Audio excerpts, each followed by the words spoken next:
이번 영상을 준비하면서 아내가 주물 냄비를 사자고 했을 때, 향균 도마를 사자고 했을 때 돈 쓴다고 별로 안 좋아했던 저의 무지에 대해 반성하게 되었습니다. 인간의 영원한 숙제인 암은 생각보다 우리 삶 가운데 깊숙이 들어와 있습니다.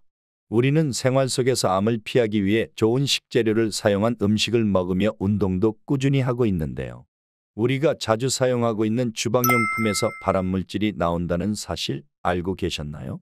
우리 몸에 좋은 음식을 만들기 위해 사용하는 주방용품에서 암을 유발하는 물질이 나온다는 충격적인 정보를 알게 되어 여러분들과 공유하기 위해 급히 이 영상을 만들었습니다.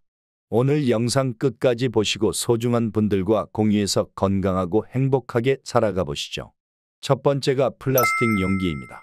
남은 음식을 간편하게 보관하기 위해서 플라스틱 용기를 많이 사용하시는데요. 최근엔 배달 음식을 많이 시켜 먹어 남은 음식을 전자레인지에 돌려 먹는 분들이 많으실 겁니다. 하지만 전자레인지에 플라스틱 용기를 돌리면서도 환경 호르몬이 나와 나의 건강을 해치지 않을까 하는 고민이 드실 건데요. 불행이자 다행으로 암에 걸릴 수 있는 플라스틱 재질이 따로 있습니다. 오늘 자세히 알려드릴 테니 꼭 기억해 주세요. 보시는 그림에서 숫자 2번과 5번이 안전한 플라스틱입니다. 2번은 고밀도 폴리에틸렌으로 만들어진 플라스틱인데요. 70에서 섭씨 100도 정도의 높은 내열 온도를 지니기 때문에 전자레인지에서 사용이 가능합니다. 폴리프로필렌으로 만들어진 5번도 마찬가지로 121에서 섭씨 165도로 내열 온도가 높고 고온에서도 형태가 변형되지 않아 전자레인지 사용이 가능합니다. 이외 제품에는 비스페놀 A라는 환경 호르몬이 플라스틱 용기에서 나오는데 이는 인체에 유입될 경우 내분비계의 정상적인 기능을 방해하여 신체적 질병 또는 심리적 문제를 발생시킵니다. 따라서 배달 음식을 담은 플라스틱 용기를 구분하여 전자레인지에 사용해도 되는지를 꼭 확인하셨으면 합니다. 음식을 전자레인지에 데워 드시려면 냉장고에 음식을 유리그릇에 옮겨 데워 드시는 습관을 들이시는 것은 어떨까요? 두 번째로 스테인리스 제품인데요. 새로 산 냄비나 텀블러를 구매했을 때 손으로 만져보면 까맣게 묻어 나오는 경우가 있지 않으신가요? 이것은 스테인리스를 깎거나 광택을 내기 위해 사용하는 연마제로 발암물질에 속하는데요. 주성분이 철, 니켈, 탄화규소, 크롬이라는 물질이기 때문에 사용 전에 꼭 제거해 주셔야 합니다. 특히 탄화규소는 국제암연구소에서 지정한 발암물질로 분류되는데요. 연마제를 호흡기로 흡입하게 되면 폐암을 일으킬 가능성이 크다고 합니다. 문제는 이것들이 물이나 일반 세제로는 쉽게 제거되지 않는다는 것인데요. 새로 산 냄비를 사용하실 때는 식용유와 베이킹소다를 이용해 세척 후 사용하는 것이 좋습니다. 집에 있는 식용유나 올리브유 같은 오일을 키친타올에 묻혀준 후 냄비를 빡빡 닦아주세요. 연마제 중 탄화규소 성분은 친유성이기 때문에 기름에 녹는 것처럼 달라붙어서 잘 제거가 됩니다. 그리고 냄비를 닦아 주실 때는 모서리 부분을 꼼꼼하게 잘 닦아주시는 게 중요합니다. 오일을 사용해서 연마제를 잘 닦아줬다면 설거지를 해주시면 되는데요.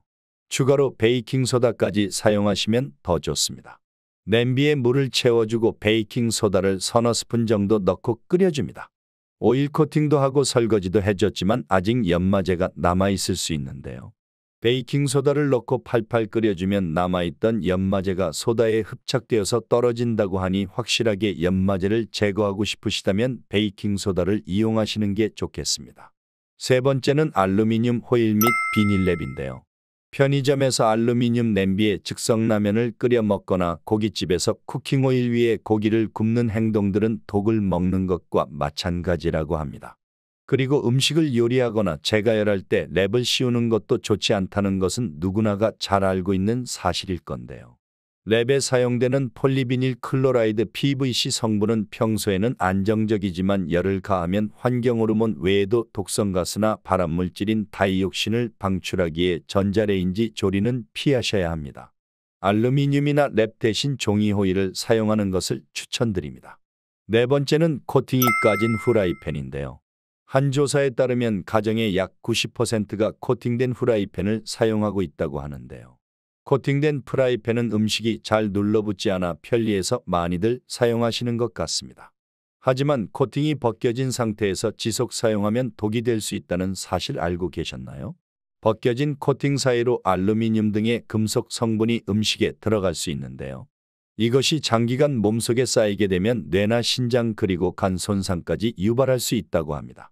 식약처에서까지 코팅이 벗겨진 프라이팬은 절대 사용하면 안 된다고 하니 조금 아까우시더라도 버리시는 것이 좋겠습니다. 건강보다 소중한 건 없으니까요. 장기적으로 가족의 건강을 생각한다면 코팅 프라이팬에 비해 사용이 불편할 수 있지만 잘 세척된 스테인리스 팬이나 도자기로 만든 세라믹 팬 또는 무쇠 주물팬이나 가격은 비싸지만 티타늄 합금 재료로 만든 제품을 사용하는 것을 권장드립니다.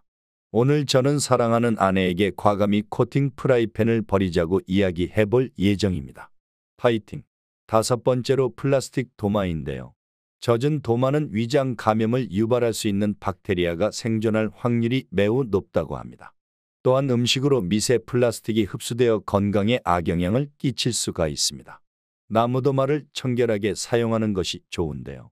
나무 도마홈에도 박테리아가 들어갈 수 있지만 플라스틱 도마만큼은 증식되지 않는다는 연구 결과가 있습니다.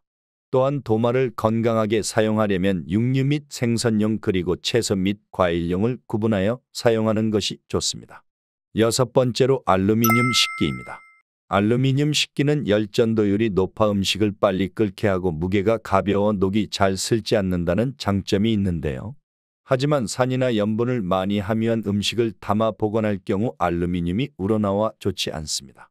옛 추억을 상기시키며 라면 또는 찌개를 양은 냄비를 사용하는 식당이 있는데 여기에 김치찌개와 같은 신맛 또는 염분이 많은 음식을 끓이게 된다면 알루미늄이 음식물에 용출될 가능성이 매우 높습니다. 추억 따지다가 황천길 가시는 특급행 열차를 예약하는 행동이 될 수도 있으니 조심하시길 바랍니다. 이렇게 음식 섭취 시 알루미늄 식기를 정기적으로 사용하게 되면 음식에 알루미늄 입자가 누출되어 체내에 축적되어 구토나 설사, 메스꺼움 등의 증상은 물론 뇌와 뼈에 악영향을 줄 수 있는데요. 독일 연방의해평가원에서는 산성 음식을 알루미늄 냄비로 가열했을 때 나오는 알루미늄으로 인해 치매 유발 가능성까지 있다고 경고하기도 했습니다. 7번째로 금이 간 그릇입니다. 금이 간 머그컵이나 그릇은 세균이 작은 홈에 정착하기 때문에 건강을 위협할 수 있는데요. 용기에 금이 가거나 깨졌다면 다치실 수도 있으니 바로 버리는 것이 좋습니다. 오늘은 건강을 위해 우리가 무심코 사용하고 있는 주방용품의 악영향에 대해서 알아보았는데요. 사랑하는 가족의 건강을 위해 작은 부분이라도 알아가려고 노력하는 자세가 중요한 것 같습니다. 사실 이번 영상을 준비하면서 아내가 주물 냄비를 사자고 했을 때, 향균 도마를 사자고 했을 때 돈 쓴다고 별로 안 좋아했던 저의 무지에 대해 반성하게 되었습니다. 오늘의 정보가 좋으셨다면 소중한 분들과 공유 부탁드리며 구독과 좋아요 눌러주세요. 항상 건강하세요. 감사합니다.